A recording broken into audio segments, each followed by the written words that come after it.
자, 여러분 안녕하십니까? 반갑습니다. 회계원리의 김동수입니다. 오늘 제 6강 시간이 되겠는데요. 오늘은 여러분 교재 40쪽 계정부터 학습하도록 하겠습니다. 자, 오늘은 공부할 내용이 계정부터 공부하고요. 계정이 무엇이냐? 또 계정 과목이 무엇이냐? 세 번째는 계정의 기입 원칙, 그리고 공부할 내용이 분계와 전기 이런 것들을 오늘 학습하는 시간을 갖도록 하겠습니다. 이 계정이라고 하는 것은 약자로 AC라고 하는 거거든요. 계산하다, 어카운트 이런 말을 약자로 계정이라고 하는데요. 계정이라고 하는 것은 한마디로 얘기해서 계정 단위를 말합니다. 계산 단위 하나를 뭔가 계산할 수 있는 그런 단위를 계정이라고 하는데요. 이 계정이라는 말과 계정 과목의 어떤 게 범위가 크냐? 계정이라는 게 범위가 큽니다. 계정. 그러면 계정 과목이라고 하는 것은 우리 회계에서 사용되는 이름을 말합니다. 우리 사람마다 이름이 있고 어떤 물건에는 물체에 대한 물건에 대한 이름이 있듯이 우리 회계에도 그 회계 처리하는 데 사용되는 용어들이 있습니다. 그런 계정을 사용하는 과목인데 이걸 다른 말로 계정 이름이라고 합니다. 계정 이름. 여러분 우선 여러분들 컴퓨터를 보시게 되면 말이죠. 컴퓨터 안에 뭐가 있나요? 컴퓨터가 있다면 컴퓨터 안에 폴더가 있습니다. 폴더가 있죠.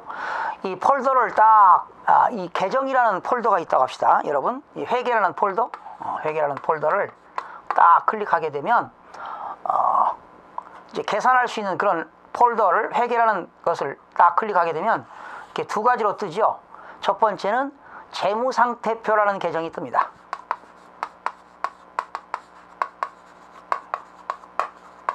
또 손익계산서라는 계정이 뜹니다.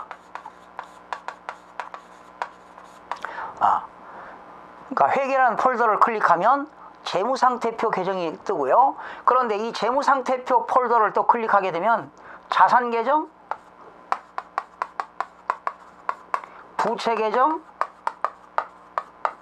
자본계정이 또 뜹니다. 또 손익계산서 계정 폴더를 또 클릭하게 되면 수익계정, 그리고 비용계정들이 뜹니다. 그런데 또 자산계정을 클릭하게 되면 자산에는 어떤 것들이 많나요? 현금, 예금, 상품, 제품, 매출채권, 미수금, 여러가지 그러한 계정 과목들이 뜨죠. 또 부채 계정에는 매입채무라든가 외상매입금이라든가 지급어음을 뭐라고 합니까? 매입채무, 또 미지급금, 또 계약금으로 미리 받은 선수금, 또 여러분 자본 계정에는 크게 5가지가 있었죠. 자본금, 자본잉여금, 자본조정, 기타 포괄손익 누계액, 이익잉여금, 이렇게 5가지가 있는데 그런 계정들이 이렇게 파일이 뜨죠. 또 손익계산서 계정 폴더를 클릭하니까 수익계정이 나오고 수익계정에는 뭐가 있나요? 매출이라든가 매출, 또 집세 받으면 임대료, 이자 받으면 이자 수익, 이런 파일이 뜨고요. 비용 계정에는 사원들에게 급여를 지급하면 급여, 이런 계정이 뜨는데요. 그러니까 계정이라고 하는 것은 하나의 그 계산할 수 있는 그런 단위를 말한다. 그리고 계정 과목이라고 하는 것은 계정의 이름을 말한다. 이렇게 보시게 됩니다. 그래서 여러분 거기 계정의 내용이 나와 있죠. 거기 41쪽 보세요. 여러분 41쪽 보시게 되면 재무상태표 계정에 포괄손익계산서 계정 나왔죠. 자산계정에는 현금, 매출채권, 빌려준 단기대여금, 상품, 비품이라는 계정.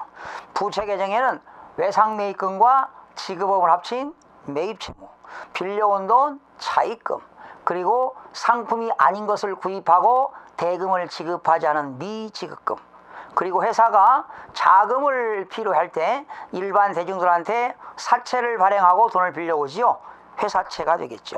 자본계정에는 자본금, 이익잉여금 등 나와 있고, 포괄손익계산서 계정에는 수익 계정이 나와 있습니다. 매출, 이자를 받으면 이자 수익, 집세를 받으면 임대료, 또 나중에 공부하겠습니다만 뒤에 가서 회사가 발행했던 사채를 상환할 때 이익 생긴 것이 사채 상환 이익, 끝에 이익자 들어가는 거 다 수익이 되겠죠. 비용 계정에는 매출에 대응되는 비용 뭐가 있어요? 매출 원가입니다. 매출 원가라고 하는 것은 매출액에 대한 원가니까 구입한 금액이 되겠죠. 매출 원가. 또 사원들에게 월급을 지급하면 급여가 되겠고요. 이자를 지급하면 이자 비용이 되겠고요. 그리고 집세를 지급하면 임차료, 뭐 이런 것들이 되겠는데, 지금 제가 말씀드린 그러한 이름들을 뭐라고 한다? 계정 과목. 그래서 회계를 잘하는 것은 계정 과목 이름을 많이 알아야 됩니다. 그러니까 영어를 잘하려면 보캐브러리, 단어를 많이 알듯이 역시 회계를 잘하는 것도 계정 과목을 많이 아는 것이 여러분 회계를 잘하는 것입니다. 그러면 계정의 기입 원칙을 한번 보실까요? 계정의 기입 원칙을 한번 보겠습니다. 그 계정의 기입 원칙은 여러분 교재 42쪽에 나와 있는데요. 재무상태표 계정에는 뭐가 있나요? 자산 계정이 나오죠. 자산 계정이 나오고, 또 부채 계정이 나오고, 그리고 또 자본 계정 나옵니다. 그리고 손익계산서 계정에는 수익 계정과 그리고 비용 계정이 나옵니다. 여러분 여기 뭐 들어가는 것만 알면 돼요.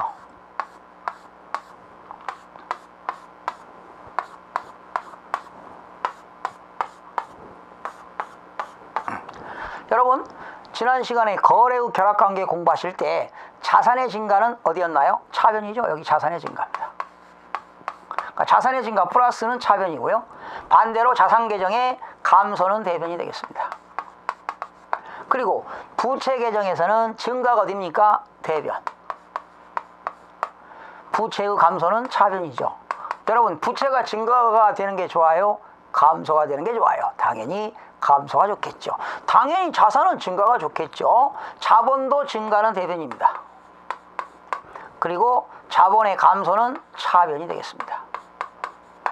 그리고 수익은요, 수익의 발생은 대변입니다.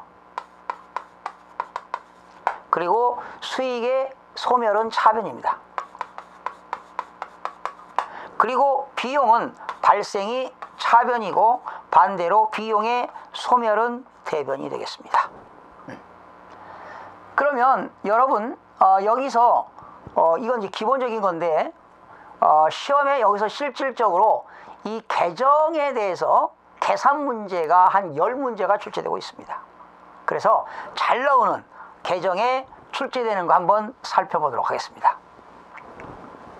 자, 시험에 아주 잘 나오는 거 여기 매출 채권을 소개합니다. 매출 채권.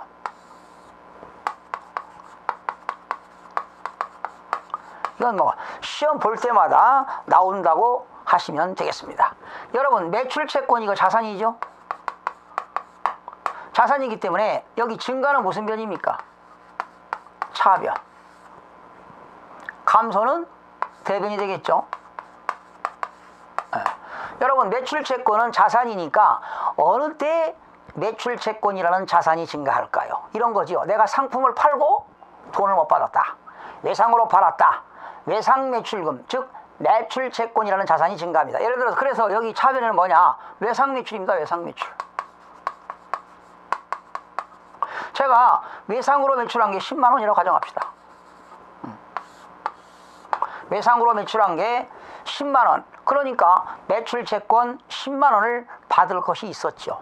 그런데 이 중에서 8만 원을 회수했어요. 회수. 8만 원을 회수했다. 다시요. 매출 채권이 차변에 있으면 이거 시험에 무조건 잘 나옵니다.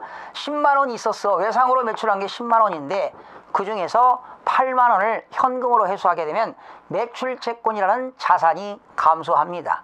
그러면 여기 2만 원이 뭐가 될까요? 2만 원이. 이거는 미회수액입니다. 회수하지 못한 거. 이것을 우리는 뭐라고 하느냐? 기말잔액이다 이런 말 씁니다. 기말잔액. 그래서 기말잔액, 이 기말잔액이 얼마냐? 자, 10만 원을 팔았다, 8만 원을 회수했다, 못 받은 기말잔액은 2만 원이 되겠는데, 만약에 이게 12월 31일 날이라면 미회수액이 2만 원이 되겠죠. 이 2만 원이 어디에 들어가냐? 나중에 재무상태표 BS 차변에 재무상태표에 매출채권 2만 원 들어갑니다. 원래 받을 돈이 1년 동안에 10만 원을 팔고 1년 동안에 8만 원을 회수했으니까 미회수액은 2만 원인데 12월 30일 날 재무상태표에는 2만 원이 들어가게 되는 겁니다. 그러면 여러분 다시 이게 1월 1일 날 이게 미회수액 2만 원이 이제 2014년이라면 2015년 1월 1일 날 이게 바로 뭐가 된다? 기초잔액이 되는 겁니다. 2만 원. 그러니까 이제 이것을 나중에 여러분 기초 회계 배울 때 기말잔액을 마감할 때 이걸 뭘로 마감했죠? 차기 2월. 다음 연도로 넘어간다. 차기 2월. 전년도에서 넘어왔다. 전기 2월. 뭐 이런 말을 썼습니다. 그러니까 매출채권 대변에는 기말잔액이고 차변에는 기초잔액이 온다. 2014년 12월 31일 날 기말잔액은 2015년 1월 1일 날 기초잔액이 되는 것입니다. 이런 거. 이건 자산이죠. 그 다음 반대로 매입채무 한번 소개해 볼까요? 매입채무. 이것도 잘 나오죠. 이건 뭐 매출채권에 대한 개정해서 계산 문제와 매입채무에 대한 계산 문제는 시험 볼 때마다 나옵니다. 자, 부채 계정이죠. 매입채무는 부채니까 부채의 증가는 무슨 변입니까? 대변이죠. 부채의 감소는 차변입니다. 그러면 어느 때 매입채무라는 부채가 증가할까요? 상품을 외상으로 사왔을 때죠. 만약에 10만 원을 외상으로 사왔다. 외상 매입이죠. 외상 매입이 10만 원입니다. 외상 매입이 10만 원. 10만 원을 이렇게 사왔으니까 부채가 증가했잖아요. 근데 그 중에서 6만 원을 지급했어요. 현금 지급. 현금으로 지급했으니까 외상으로 10만 원을 매입했으니까 부채가 증가됐는데 매입채무라는 부채가 증가됐는데 그 중에서 6만 원을 지급했으니까 어떻게 될까요? 4만 원은 미지급액이 되겠죠. 이게 바로 미지급액. 바로 기말잔액이 되는 겁니다. 그러면 다시 4만 원이 뭐가 될까요? 기초잔액이 되는 거죠. 그래서 이 기초잔액, 이 기말잔액, 이 4만 원이 바로 기초잔액이 돼가지고 이게 어디에 들어갑니까? 이게 부채기 때문에 외상매입금, 매입채무, 미지급액 4만 원이 대차대조 대변에 매입채무 해가지고 4만 원이 들어가게 되는 겁니다. 그렇죠? 매입채무는 부채니까 재무상태표 대변에 들어간다. 이렇게 하시면 되겠습니다. 자, 그래서 이러한 매출채권과 매입채무에 대한 계정으로 T자 계정을 그려가지고 계산 문제가 아주 시험에 잘 나오는데요. 그러면 더 구체적으로 시험에 잘 나오는 것을 한번 더 살펴보도록 하겠습니다. 자, 이거 암기하시기 바랍니다. 이거 자 그려세요. 이거 책에 없습니다. 자, 이거 암기 별표시입니다. 별표시 무지하게 많습니다. 자, 보세요. 자, 이거 암기입니다. 암기 무조건 시험에 나옵니다. 자, 여기 매출채권입니다. 방금 설명드렸죠? 자산이기 때문에 여긴 자산의 증가, 여기는 자산의 감소가 되겠죠. 그렇습니다. 그러면 여러분 아까 매출채권의 기말잔액이 나온 것이 대변이니까 반드시 여기 1월 1일 날 뭐가 될까요? 기초잔액이 오겠죠. 전년도부터 못 받은 2월 된 금액이 기초잔액이 있다. 만약에 2만 원 있었다. 그리고 여기는 1년 동안에 외상 매출한 것, 외상으로 매출한 게 10만 원 있었다. 그러니까 전년도에서 받지 못하고 넘어온 2만 원에다가 이번에 외상으로 매출한 게 10만 원입니다. 그러면 총 받을 돈은 12만 원이 되겠죠. 그렇죠? 그런데 이 중에서 회수된 게 회수액 회수를 하게 되면 매출채권이라는 자산이 감소되겠죠. 7만 원을 회수했다 합시다. 그러면 미회수액은 5만 원이 되겠고요. 여기서 2만 원은 또 뭐가 있느냐? 2만 원. 2만 원은 대손이 됐습니다. 대손됐다는 것은 거래처의 파산이라든가 거래처의 행방불명으로 매출채권이 회수불능된 겁니다. 그걸 두 글자 대손이라고 하는데, 이렇게 대손되게 되면 매출채권이라는 자산이 감소됩니다. 그러면 결과적으로 여기 뭐가 될까요? 여기 12만 원에서 9만 원 빼니까 3만 원이 역시 기말잔액이 되겠습니다. 결과적으로 이게 미회수액이 되는 거죠. 그래서 이런 매출채권의 이러한 자료들을 가지고 외상매출액을 구하라, 회수액을 구하라, 대손액을 구하라 해서 계산 문제가 꼭 출제가 되고 있습니다. 그럼 반대로 매입채무에 대해서 한번 간단하게 설명해 보죠. 매입채무는 부채 계정이기 때문에 기초잔액이 대변에 나옵니다.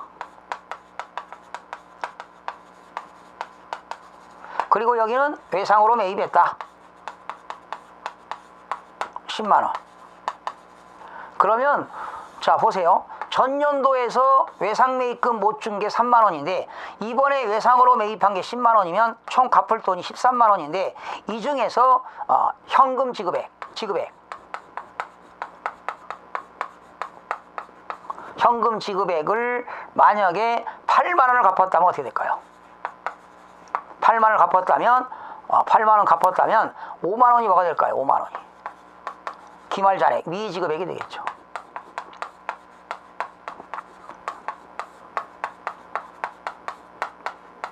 기말잔액 5만 원. 그래서 이 매출채권과 매입채무 들어가는 그 포지션을 잘 암기하시기 바랍니다.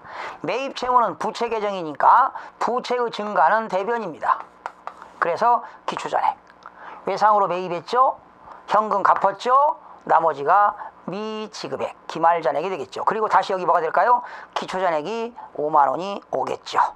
이렇게 해서 특히 계정 공부할 때요, 뭐 앞에서는 기초적인 거지만 이 매출채권과 매입채무에 대한 이런 계정을 응용해서 계산하는 문제가 100% 뭐 해마다 시험 출제에 되고 있다는 것을 기억하시기 바랍니다.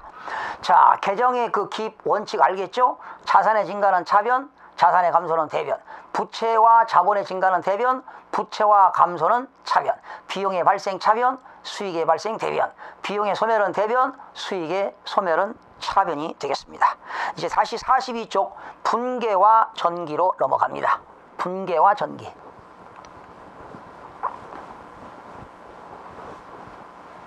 분계라고 하는 것은요, 분계와 전기인데요. 분계라고 하는 건 뭐냐? 거래가 발생한 것을 차변에 기입할 금액, 차변에 기입할 계정 과목은 무엇이며 대변에 기입할 계정 과목과 차변에 기입할 금액과 대변에 기입할 금액은 어떻게 나누어지는가?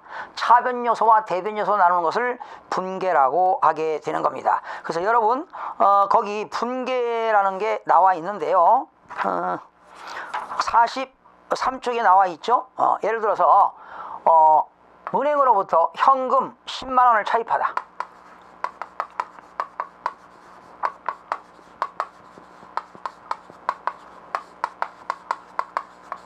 그러면 현금이 들어왔죠. 차변에 기입할 계정 과목은 무엇이며 대변에 기입할 계정 과목은 무엇이며 차변에 기입할 금액과 대변에 기입할 것을 금액을 결정하는 것을 분계라고 합니다. 현금을 빌려왔으니까 현금이 들어왔네요. 그래서 현금 10만 원. 그리고 여기 대변은 뭐냐? 왜 들어왔느냐? 빌려왔으니까 대변에는 차입금이 되겠습니다. 기초회계 시간에 분계 계정 과목 수없이 공부했습니다. 현금이 들어왔으니까 자산의 증가. 차입금이라고 하는 부채가 증가가 되겠죠. 여러분 이렇게 자산과 부채와 자본만이 발생하는 거래, 이건 무슨 거래입니까? 교환 거래가 되겠죠. 기초 시간에 많이 했습니다. 자, 이렇게 하는 것을 우리는 분계라고 하는 겁니다.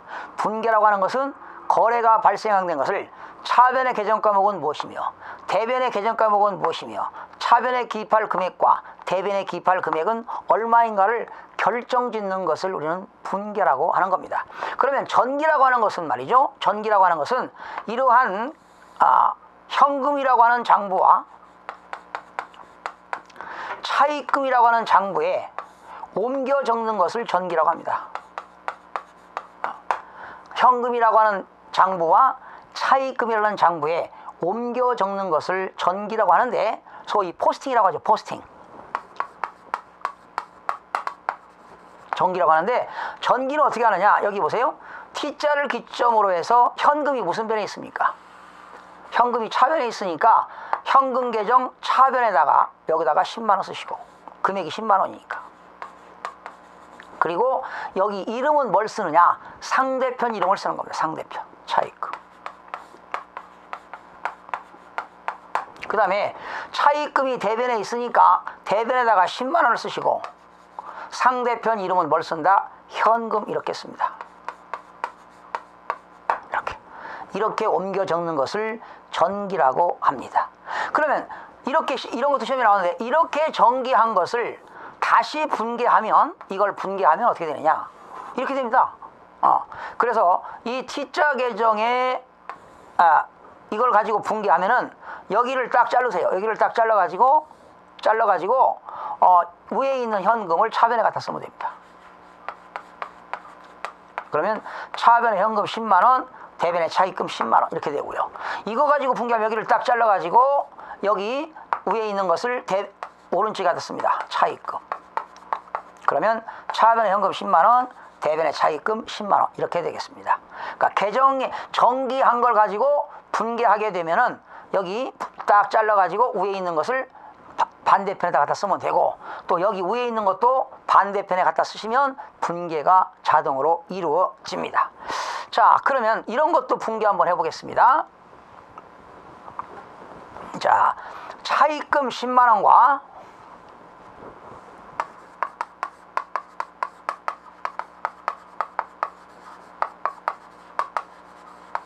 차입금 10만 원과 빌려온 돈이죠. 그에 대한 이자 5천 원을 현금으로 지급하다.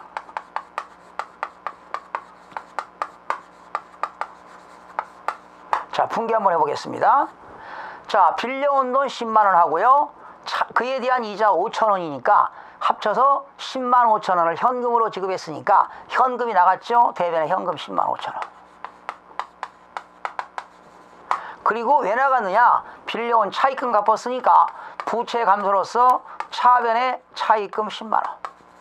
그리고 이자를 지급했으니까 이자 비용 5천 원. 비용의 발생이 되겠죠.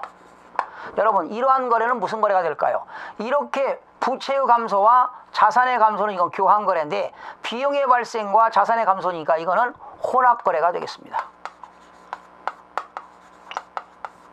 혼합 거래.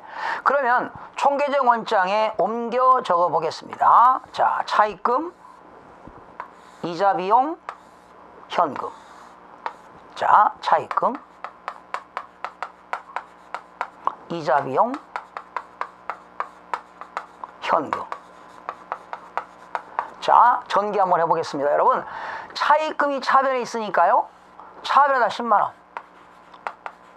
그리고 상대편 이름은 뭘 쓴다? 현금 쓰면 됩니다.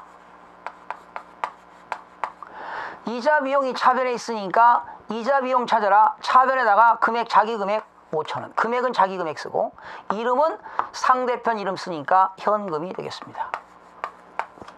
그 다음에 현금이 대변에 있으니까 대변에다가 10만 5천 원. 자, 금액은 자기 금액 쓰고요. 상대편 이름 과목은 두 개입니다. 상대편 계정 과목은 차입금과 이자 비용 두 개 있을 때는 뭐라고 쓰느냐? 죄좌라고 씁니다. 죄좌. 죄좌. 여러 죄자에다가 앉을 자자입니다. 죄자라고 씁니다. 상대편 계정 과목이 두 개 이상 있으면 뭐라고 쓴다? 죄자라고 쓴다. 그러면 여러분, 이것도 지난 과거에 이 계정 과목을 보고 추정하는 그런 내용이 8회 때인가 9회 때 출제됐는데요. 자, 이걸 가지고 분개하라는 얘기입니다. 자, 이거 가지고 추정해라. 추정. 여기 차입금이죠. 그러면 이걸 가지고 추정하게 되면 이렇게 분개하겠죠. 분개해 보세요. 이거. 자, 이렇게 T자가 있으면 왼쪽에 있으면 여기를 딱 잘라 가지고 이게 차변에 간다고 그랬죠. 차변에 차입금 10만 원. 대변에 현금 10만 원. 또 이거 잘라 보세요. 자르니까 여기 있던 이자 비용이 차변에 가겠죠. 차변에 이자 비용 5천 원. 대변에 현금 5천 원이니까 합쳐서 10만 5천 원 되겠고요. 또 이거 딱 잘라보세요. 이거 딱 자르니까 대변에는 현금이 되겠죠. 대변에 현금 10만 5천 원. 그리고 차변에는 죄자 두 가지가 있으니까 차입금하고 이자 비용이 되겠습니다. 추정하면 어떻게 될까요? 차입금 10만 원과 빌려온 돈 10만 원과 그에 대한 이자 5천 원을 무엇으로 지급하다? 현금으로 지급하다. 이런 추정 내용이 출제된 바 있습니다. 그래서 여러분 43쪽에 오시게 되면 전기와 총계정 원장이 나와 있죠. 여러분 총계정 원장이라고 하는 것은요, 계정 과목들의 장부입니다. 총계정 원장이라고 하는 것은 뭐 현금에 관한 장부, 예금에 관한 장부, 매출 채권에 관한 장부, 상품에 관한 장부, 또 현금에 관한 장부, 차입금에 관한 장부, 이자 비용에 관한 장부, 임대료에 관한 장부, 이렇게 계정 과목들의 장부, 계정 과목들의 장부를 총계정 원장이라고 합니다. 이제 다음 시간에 장부에서 배울 텐데 분계장과 총계정 원장은 주된 장부에 들어가는 거거든요. 그래서 총계정 원장이라는 것은 계정 과목들의 장부를 말한다. 그래서 거기 여러분 43쪽에 거래, 분계, 전기가 나와 있죠. 제일 밑에 상대 계정 과목이 2개 이상 있을 때는 뭐라고 쓴다? 죄좌라고 쓴다. 이렇게 해서 오늘 이 시간에 분계 그리고 전기, 분계에 대해서 살펴봤습니다. 계정 과목을 많이 알아야 되겠죠. 계정 과목에는 크게 뭐가 있나요? 재무상태표 계정 과목과 손익계산서 계정 과목이 있다.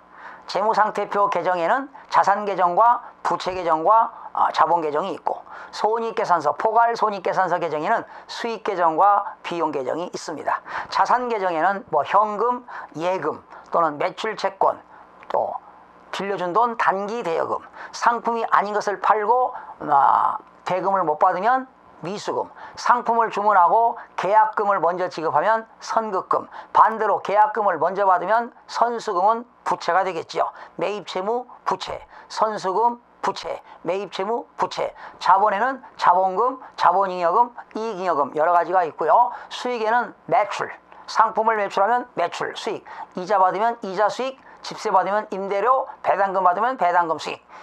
그 다음에 비용 계정에는 뭐 급여라든가 광고 선전비, 매출 원가, 집세를 지급하면 임차료, 이런 것들이 비용 계정이 되겠습니다. 그리고 비용의 발생은 차변, 수익의 발생은 대변, 비용의 소멸은 대변, 수익의 소멸은 차변에 나타난다는 것 기억하시고, 가장 중요한 것은 매출 채권과 매입 채무에 관한 계정을 암기하시기 바랍니다. 여러분 다음 시간에 장부 시간에 찾아뵙겠습니다. 수고하셨습니다.